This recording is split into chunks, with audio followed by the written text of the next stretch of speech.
And then at 8 o'clock, we got the game we've all been waiting for. Florida went 6-7 last year. Traveling number 14. Utah went 10-4. Utah favored by 7 on ESPN.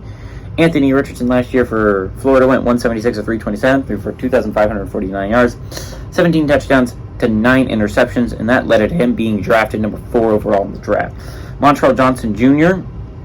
returns at running back, has 155 carries for 841 yards and 10 touchdowns, and Ricky Pearsall had 33 catches for 661 yards.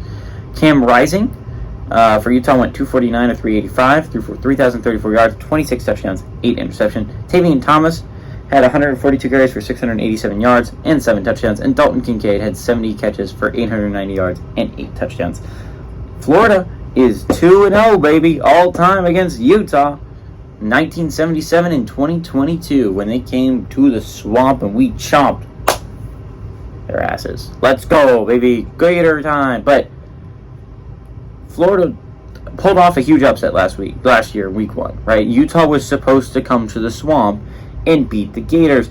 And a combination of them not knowing what to expect from Anthony Richardson and him being a absolutely deadly threat on the ground with his legs and his cannon of an arm, and Florida's defense stepping out when they needed it the most, getting an interception on Cam Rising in the end zone. We beat Utah. We beat the Utes in the Swamp last year, but it was hella close. It was a really close game, and number 1, we had home field advantage, and number 2, we had Anthony Richardson, who was the 4th best player in all of college football last year. So it's going to be interesting considering we're going to be in Utah, and no matter what you think of Graham Mertz, I'm pretty sure you don't think he's the 4th best player in all of college football. It's going to be interesting. Now, the Utah quarterback injuries would worry me here if I'm a Utes fan, right? Like, Utah's quarterback situation, if Rising's not healthy and their backup's not healthy, rocking with their 3rd stringer is going to lead to a Florida victory. I don't care what you think of Graham Mertz.